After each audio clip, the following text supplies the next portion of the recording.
The Kim Kardashian list is crazier than you remember. From her relationship with Reggie, where their most intimate moments were caught on camera and leaked to the world, to her televised wedding that only lasted 72 days, to her 8-year marriage with Kanye West, it's safe to say that Kim Kardashian's public dating history was just wild. And in this video, we're going to be deep diving just that. And we're going to start with Kim Kardashian's first love, who she dated when she was only 14 years old. And that was none other than TJ Jackson, the son of Tito Jackson and the nephew of Michael Jackson, who she met while in high school. And the couple dated from 1994 to 1998, and Tito was 16 years old at the time. Your son, TJ, dated Kim Kardashian in high school. Yes, they were high school lovers, puppy love, or however you brand it. They were quite young. I think they were something like, he dated her from 14 to 18. I dated Janet's nephew for years and years in high school and what is it? Pre-high school? What's before high school? Junior high? Sorry. I was dating Kim at the time and spending a lot of time with Kim and her family. It was also around this period that she found herself in Michael's Neverland Ranch, where she met music producer Damon Thomas, whom she later eloped with in Las Vegas at just 19 years old. This would be her first marriage. And although Thomas is mostly known as Kim Kardashian's ex, he's also the producer behind a lot of Billboard hits, including I never let you go. Oh no. I'm a slave, but then it hits me and I'm missing all the love we made. Never you ain't there. It's nowhere, nowhere. They first met in 1998 when Kim Kardashian was 18 at Michael Jackson's Neverland studio. Here, Kim would ask to be connected to Thomas through a mutual friend, singer Kevin Edmonds. It doesn't feel right when I look in your eyes.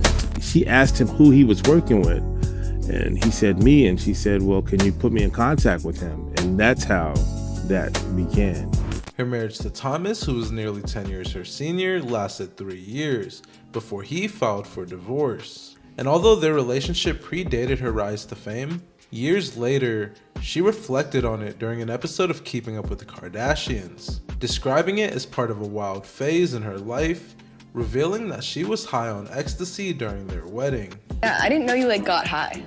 I got married on ecstasy. I had no idea. No, the first time. I did ecstasy once and I got married. I did it again. I made a sex tape, like everything bad would happen. Damon Thomas would react to this, saying that you can't be with someone for 4 years based off being high on ecstasy, asking her to be more considerate of their families before saying such statements, adding that saying such a thing was irresponsible. I think it's unfair to make those kind of blanket statements because we have kids, I have children. My kid goes to the same school her kid goes to. So imagine him when he has to deal with that at school. I think that she should be more responsible with those statements because there's a lot more to that subject and those things. And I could go into that and blow up the spot, but I wouldn't. And I've been very responsible in not talking about what that marriage was or what it meant to me. And it meant, you can kind of, because it happened in the past, you can try to sweep it under the rug, but you don't stay married to somebody or be with somebody for 4 to 5 years and it's just based off of you getting high off of ecstasy. You know what I mean? That doesn't make any sense at all. And ultimately, it was 2003 when the couple separated and the divorce was finalized the next year. That very same year, Kim Kardashian began dating musician Reggie. And Kim first met Reggie in 2003 while she was working as a stylist for his sister, Brandy. I got into styling because my best friend is Brandy, and we'd always shop together. She'd always ask me to be, oh, you have to help me out, be my stylist, and I'd never assisted a stylist before. I never went to school for it. I never, really knew what the job really entailed, so I just kind of blew it off, and we'd always shop together. And one day she called me and was like, will you be my stylist? And I said, sure. She'd always said it. I thought she was kidding. And the next day, her record company called me and hired me. And their on and off relationship lasted about 3 years and would later become a defining chapter in her early public career. And that's because in 2007, 1 year after their breakup, the former couple's now infamous tape was leaked by Vivid Entertainment, which Kardashian later sued. And this was a huge deal all over the world. And it was this scandal that really made Kim Kardashian a household name. And as she rose to fame over the next few years, Ray J repeatedly spoke about their relationship. That was probably the worst thing that's ever happened to me. If you look from then till now, it's the worst thing that's ever been put on my name.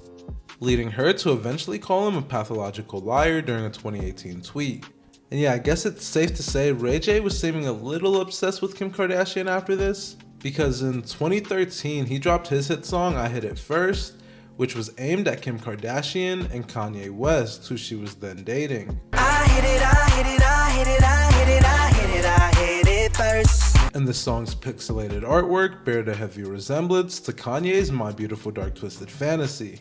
But when you unpixelate Ray J's artwork, it's a picture of his ex, Kim Kardashian. And that, along with the title, was Ray J telling Kanye, "You might have Kim Kardashian now, but I hit it first." During the music video, Ray J used a Kim Kardashian lookalike, who was on a bed like she was ready to film the iconic scene. What is this record really about? She might move on to rappers and ball players, which is but a good thing. We all know I hit it first. Wait, which is a good thing. Right. I had her head going north. So, yeah, and her ass going south. But now baby chose to go west. Gotta represent the West Coast. Right. Leading into 2025 and over a decade later, Ray J is still talking about Kim Kardashian, recently telling the world about his alleged RICO case on Kim and Kris Kardashian. During another interview, Ray J alluded to being forced into making that tape with Kim Kardashian, saying that he was being led and not leading, and he was being filmed but not filming. I was young, I was in love, I was being led, not leading. I was being filmed, not filming. I was being stripped of more than my clothes. They were peeling off my purpose, man. My peace, my legacy, my control. And still, I stood there naked, unarmed, no script, no spin, no mama in. They used my body as a brand and then told me I was the one who needed to feel ashamed. But listen, being naked isn't a problem. Nah, it's what they do with your nakedness that scars you.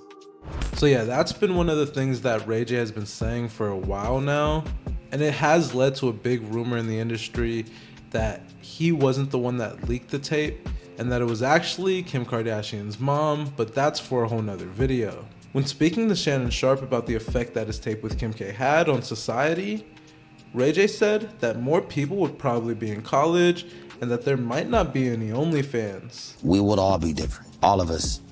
Everybody in here would be different. I don't know, probably more people would be going to college and, you know what I'm saying, getting an education to be successful. There might not be any OnlyFans and other things like that, other opportunities like that. So, I mean, are we a part of the cure? Are we a part of the disease? I don't fucking know. All I know is I'm just trying to make it right. Which, if we're being honest, he might be onto something, because I feel like Kim Kardashian was one of the women that helped shift the internet into the direction it is now. After Ray J, Kim Kardashian was briefly linked to singer Nick Lachey, and this was in 2006, shortly after his divorce from Jessica Simpson.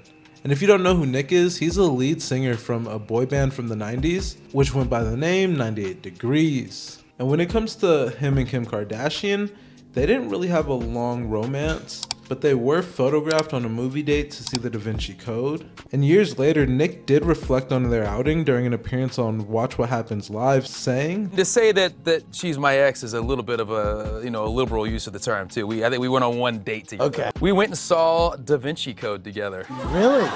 And did she like it? She left about halfway through. She left the date and halfway went to the through? restroom, and then shockingly there were 25 paparazzi when we left the theater. So I think there were other things in play on our little rendezvous. And according to Nick, they only went on one date, so you can't really call him her ex. But following this little rendezvous, Kim Kardashian was linked to Nick Cannon.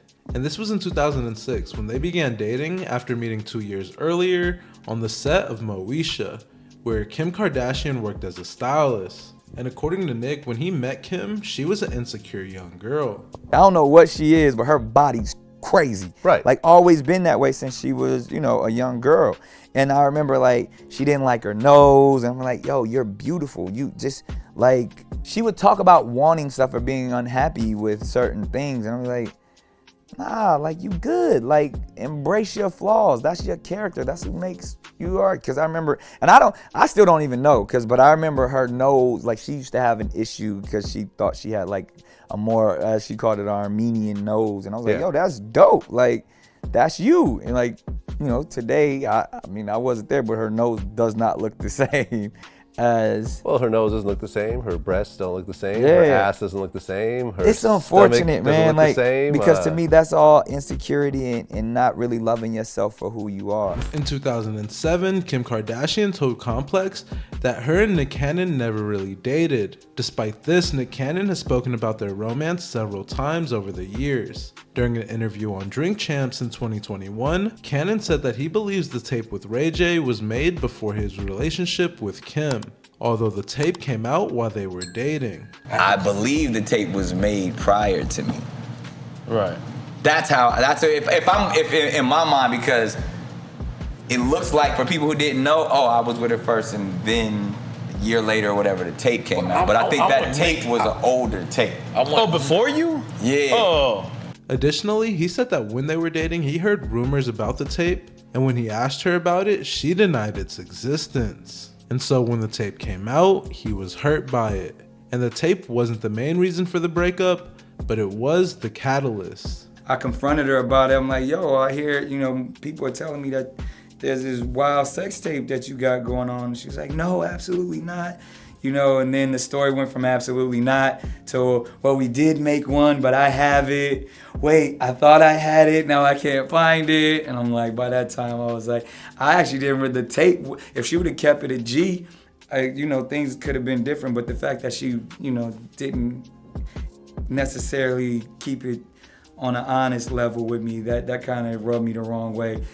And everybody, you know, kind of testing my ego and telling me I should be making better decisions kind of made me roll out. And yeah, that would absolutely suck. Imagine you're dating this girl, and while you're dating her, a tape from her past comes out, and it takes the world by storm. Following her relationship with Nick Cannon, Kim Kardashian took her talents to the NFL. And I'm talking about her relationship with NFL running back Reggie Bush, who fans of the early seasons of Keeping Up with the Kardashians will remember. The two began dating in 2007, and their romance quickly became a central storyline on the reality show. And for the two, it was challenging because they were balancing a long-distance relationship while Bush played for the New Orleans Saints. And their demanding schedules eventually led to their breakup in 2009. Although a year later, the two briefly reconciled before ultimately ending things for good in 2010. And just like most of Kim Kardashian's other relationships, there was a lot of drama behind it. In 2010, Reggie Bush's ex, Melissa Ford, said Kim Kardashian tried to get her removed from a humanitarian trip. And then during an episode of Keeping Up with the Kardashians, Kim K went absolutely ballistic on Reggie Bush. That's inappropriate. Don't treat me like I'm an idiot. Okay? You don't text other that like, what's up still is something. And then in 2015, Reggie Bush started dating a new girl who fans said was a Kim Kardashian 2.0, with fans even pointing out that his kids look similar to Kim's. Yeah, I guess it's safe to say that my boy's got a type. Following her breakup from Bush, Kim Kardashian briefly dated Dallas Cowboys player Miles Austin during the summer of 2010. Although by September, the romance had ended due to distance. A source told People magazine that the decision was mutual, adding that there's no huge reason except for the distance apart. And shortly after this relationship in 2010, Kim Kardashian was linked to Gabriel Aubry, a model who had recently split up from Halle Berry. And just so you know, Gabriel Aubry's the ex that Halle Berry pays $16,000 a month in child support to. Although Gabriel and Kim Kardashian's relationship only lasted a few months, the couple did attend a Lakers game together in November that year, and he reportedly met the entire Kardashian family during Thanksgiving. Despite this, by December, the two had gone their separate ways. And during that same month, Kim Kardashian began dating NBA player Kris Humphries. Their crazy romance, which was chronicled on Keeping Up with the Kardashians, quickly escalated. And just after 6 months of dating, Humphries proposed in a moment captured for the reality TV show. And after less than a year of dating, the couple married in August of 2011 during a lavish ceremony in Montecito, California. And the highly publicized event was later broadcasted as a 2-part special titled Kim's Fairy Tale Wedding, a Kardashian event. And it featured all of her sisters and her mom wearing white gowns to match hers. During later episodes of the show, viewers saw glimpses of the couple's growing tension leading up to the wedding.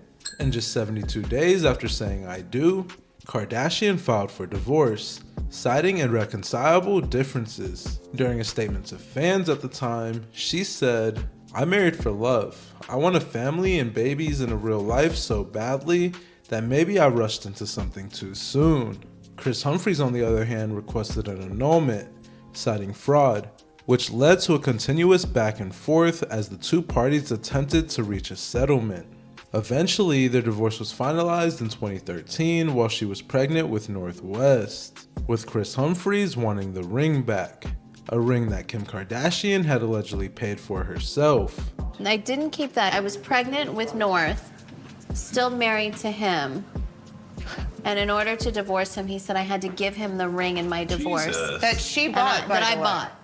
And after, Kris Humphries was Kim Kardashian's longest relationship. And I'm talking about her marriage with Kanye West. And although they didn't get married till years later, the two first met in the early 2000s while Kanye was recording a song with singer Brandy.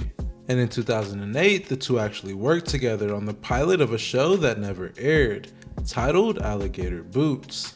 Wow, that was amazing. So do you mind if I stick around and watch while you put her onto your Yes, I do mind. They then became friends and kept in touch over the years. And although at this point nothing romantic had yet happened, Kanye West was trying to prevent Kim Kardashian from marrying Humphries in 2011.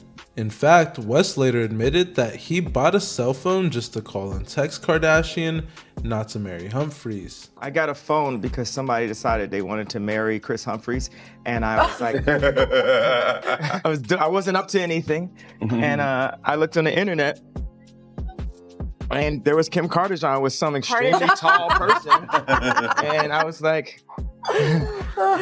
I need to call her or something, and so I started sending her pictures of like certain basketball players that used to be cool, that now they wear their pants like all the way up. No. This is your future. And it was in 2011 when Kim Kardashian flew to Paris to attend Kanye West's fashion show.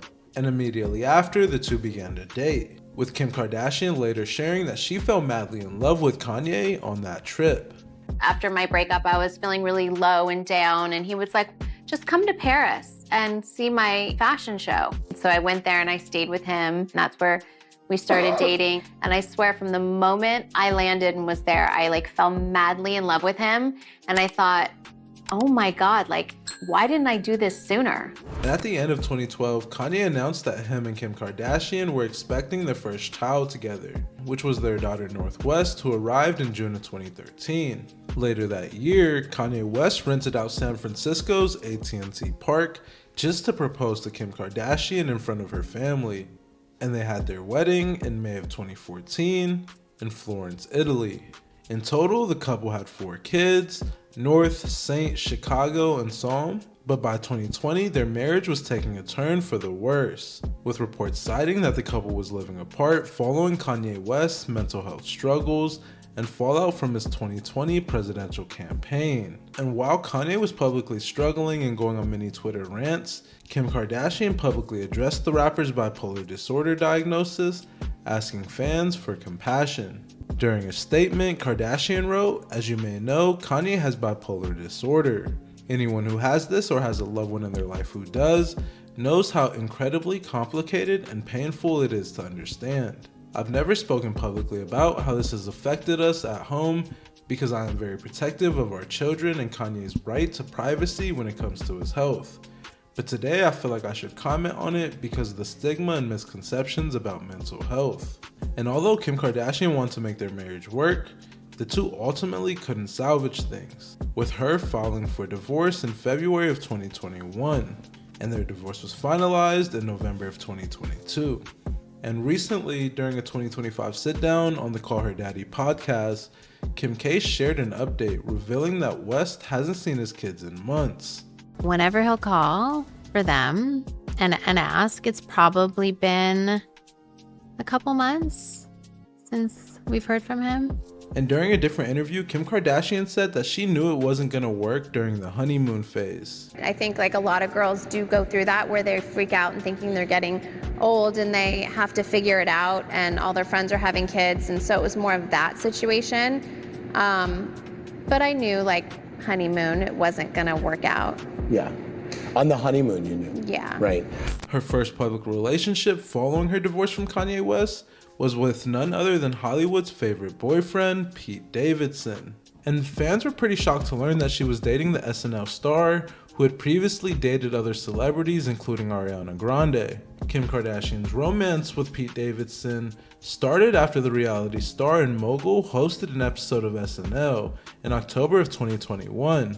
During their episode, her and Pete Davidson appeared together during an Aladdin-themed skit, in which they shared a kiss as both Jasmine and Aladdin. During a later episode of Keeping Up with the Kardashians, Kim K revealed that she was the one who made the first move after kissing Pete Davidson, saying that she was just looking for something casual and did not expect a relationship to develop from it. And in February 2022, Pete Davidson would refer to Kim Kardashian as his girlfriend. Most of my daily life is like getting into cars and showing up to a set, or I just like, if I'm off, I just either hang with my friends or chill with my girlfriend inside.